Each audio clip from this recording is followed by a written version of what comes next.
The Athletic.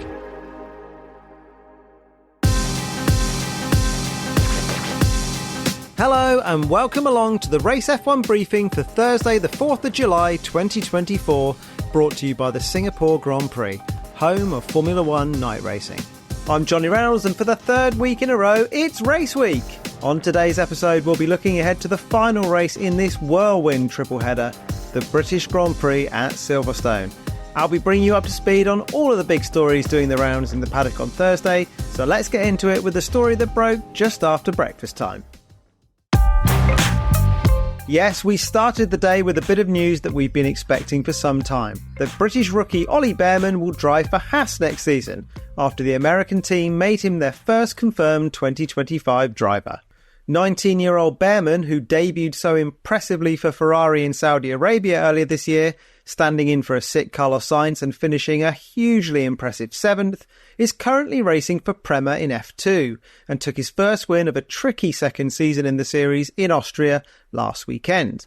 He's been part of Ferrari's Young Driver Academy since 2021 and dovetails his F2 race programme with his role as reserve driver for Haas and Ferrari in Formula 1, which also includes completing 6 FP1 appearances with Haas, the third of which is happening this weekend at his home circuit in Silverstone. Speaking of the deal, Bearman said, "It's hard to put into words just how much this means to me," with Haas team principal Ayu Komatsu adding, "It's an exciting thing to be able to give a young driver as talented as Oliver Bearman his first full-time seat in Formula 1. And exciting is the right word." According to the race's Ed Straw and Scott Mitchell-Malm, Bearman is Ferrari's biggest hope of producing another star for its own team since Charles Leclerc. In fact, he's considered one of the brightest prospects ever to come through the Ferrari Driver Academy. When asked about the prospect of following in Leclerc's footsteps and one day racing full-time for Ferrari, Bearman said, "That's the dream." Although perhaps understandably, his initial focus is on performing in 2025. The Briton says neither he nor Ferrari have got into expectations at the moment. That will be determined by who his teammate is and what kind of car Haas ends up producing. However, while a touch cliched, Bearman's assertion that nothing Ferrari sets for him can be tougher than his own expectations is also a nod to the mindset that brought him this far.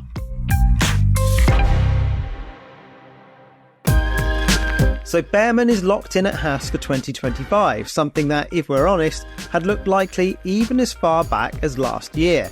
But the identity of who his teammate will be is harder to work out.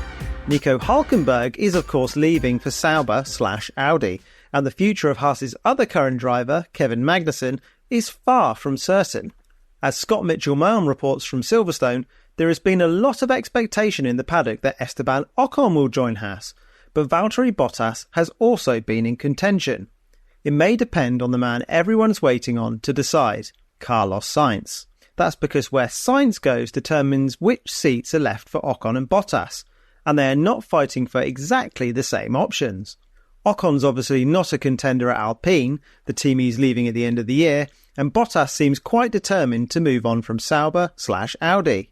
They are both in the mix at Williams, but Bottas is considered the favourite there. And even Sauber/Audi, which is short on alternatives if it misses out on Sainz, does not seem in a major rush to lock Ocon down as a backup. That is why Haas keeps emerging as Ocon's likeliest destination.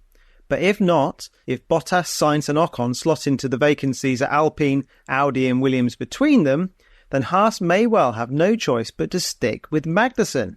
Given the race-winning options on the table, this would be a disappointment for Haas, as the others are an upgrade on a driver the team knows very well. And who partners Bearman matters to both driver and team, because the Briton ideally needs a teammate to learn from, who is constantly pushing on him to ensure the car is being maximised week in, week out. Let's wait and see who he ends up with. The Race F1 Briefing.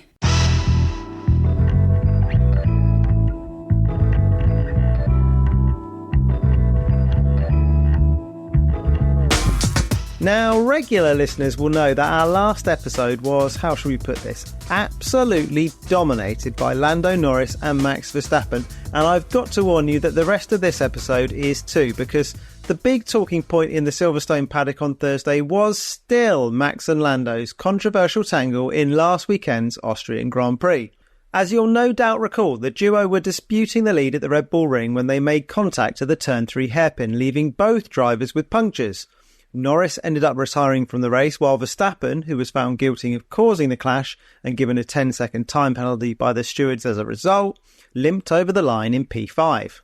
Norris said after the race that if Verstappen says he did nothing wrong, then, in Lando's words, I'd lose a lot of respect for that. Spicy stuff, and with both drivers facing the media in Silverstone on Thursday, everyone was desperate to hear whether the two drivers, who were good friends away from the track, had spoken in the days following Austria. And Norris, speaking first, was quick to confirm that they had. Pressed on whether Max had apologised, Norris chuckled nervously before saying, "Honestly, I don't think he needed to apologise. I think some of the things I said in the pen after the race were more just because I was frustrated at the time." Norris added that he'd had a lot of adrenaline, a lot of emotions, and that he probably said some things he didn't necessarily believe in, especially later on in the week. He finished by saying, and I quote, "I don't expect an apology from him. I don't think he should apologise. I thought it was, as we reviewed, good racing. At times maybe very close to the edge, but we've spoken about it, we've talked about it, and we're both happy to go racing again." So that was Lando's view, but how was Max feeling about things a few days on?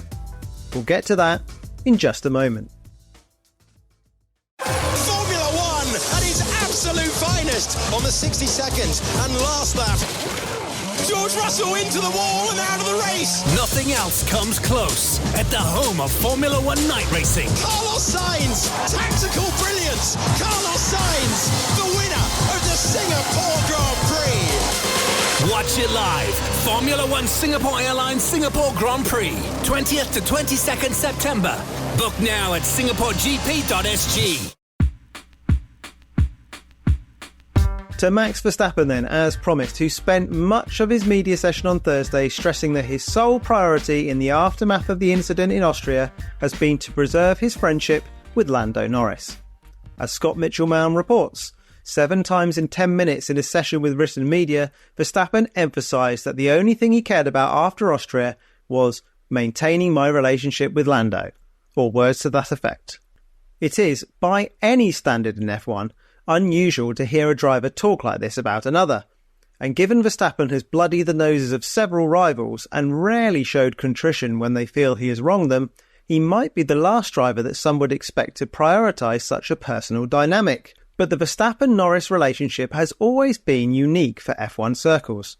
They are friends, they have sim raced with each other extensively, spent a lot of time away from the track together, partied together, and professionally, Verstappen has bigged Norris up at every opportunity. When he says they are great friends, when he speaks to Norris's character and describes him as a great guy and a really nice person, he means it.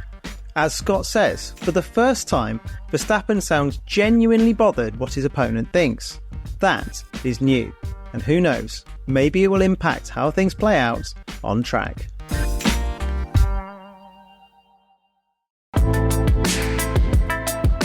So, Verstappen and Norris appear to have patched things up, but given the two drivers could well be dicing at the sharp end with one another on Sunday, have the rules of engagement changed between them? Will either approach a battle differently? Both drivers had their say on those questions on Thursday, with Verstappen indicating that he won't veer far from the uncompromising approach that has served him so well throughout his career. Everyone knows that, Verstappen said. Lando knows that, and I expect that as well, so that's absolutely fine. He added later, "We go at it flat out. That's what we agreed to, because that's what we like to do, and that's what is good for Formula One as well." In the same press conference as Norris, Lewis Hamilton, who has gone toe-to-toe with Max Verstappen more than most, would categorically not be drawn on either the incident in Austria or how Norris should approach things with the Dutchman in the future. And to be honest, it didn't sound like Norris was looking for advice, insisting things between him and Max would be, quote, business as usual. And for all of us who love watching the best of the best battle it out on track, that can only be a good thing.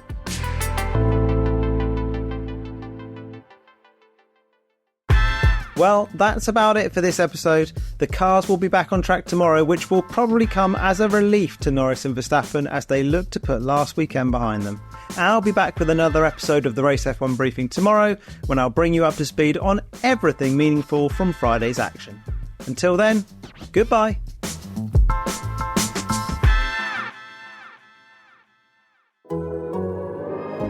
The Athletic.